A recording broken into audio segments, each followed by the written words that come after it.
So I'm Reuven Goldfarb. I live in the mountain village of Tzfat in the north of Israel.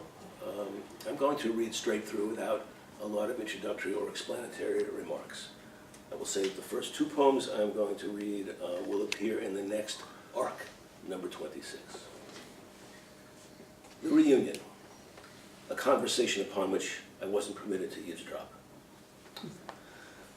I wish I were a fly on the wall, the limestone wall in front of the Bernsteins, or a lizard hiding in the cracks, or a cat crouching on top of the composter. Then my husband and his old friend won't notice me witnessing their reunion and won't curtail their spoken recollections, censor their words out of respect for my feminine sensibilities. I want to hear the raw, unfiltered male brutality, their blunt assessments, their crude dismissals.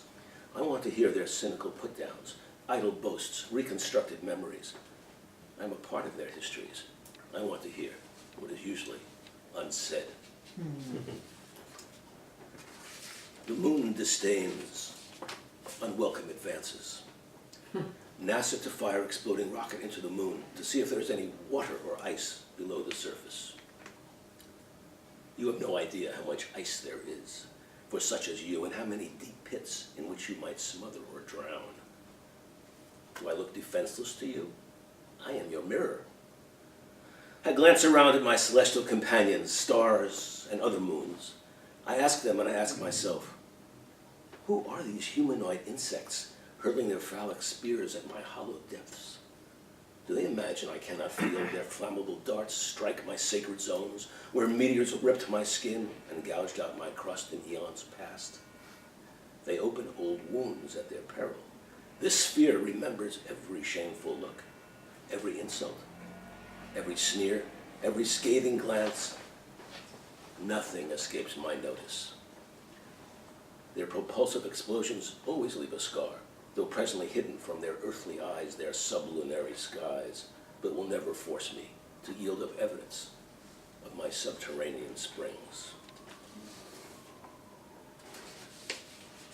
These are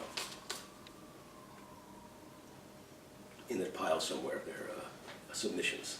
The school bell sounds. The school bell's rapid clanging sends shivers through my thighs and tingles through my testicles. The smell of the chalkboard fills my nostrils like the white dust flying free of the gray felt erasers I slammed together in the schoolyard with my chum, red-haired Alan Charney, known for his gnawed nails and ragged cuticles, who licked the rock salt from his reddened fingers in the winter cold and broke a well-known rule by entering the girls' bathroom on a lark, who liked the outdoors and any excuse to get away from the earnest murmur and confined space, who visited daily the halls and rooms of PS 193. The gates we entered and left through, the chain-link fence we often climbed, the space to which we now return in memory, the place we wouldn't recognize today. This is called Living Off the Land Around the Bay. Fennel growing in the vacant lots, and chamomile growing in the sidewalk cracks. White wine in a clear plastic cup left out on the brick wall that protects a garden in Pacific Heights after a party. Ripe blackberries plucked from thorny brambles, baked potatoes and pizza crusts exhumed from the trash on Telegraph Avenue. Discarded vegetables selected from the overflowing co-op refuse bin. The store's free samples offered with a smile. A piece of bread the baker gives when asked. The tender cherry plums on Essex Street. Lamb's tongue and mustard greens from the fields. Miner's lettuce near the shady Park Creek. Windfall apples from the Crossroads orchard. Wrinkled pears clustered along a fence on a country road in a time of drought. All these and more to be savored and enjoyed. Manna born of earth, rain, and seed. Human labor and nature's fecundity. More than enough to feed this tramp. And I suspect my 5 minutes are up, so I'm going to read one more, or it will be up after this.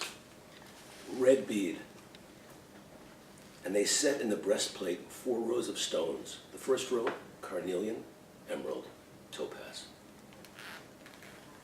In Jerusalem, 7 millennia ago, long before the city had acquired its name, there was a precious bead made of a gemstone, carnelian, shaped by a craftsman, carved, drilled, and polished for a woman's necklace to adorn her bosom and throat, to decorate her mortal body, a treasured object, one that has long lain beside her bones. Today, chipped and scarred, but still intact and deep red to its core, balanced between the thumb and forefinger of an archaeologist, it's conveyed by a high-resolution photograph, taken by the woman who led the dig, flashed through a fiber optic cable to me, and soon to rest on a museum shelf, displayed in a secure vitrine.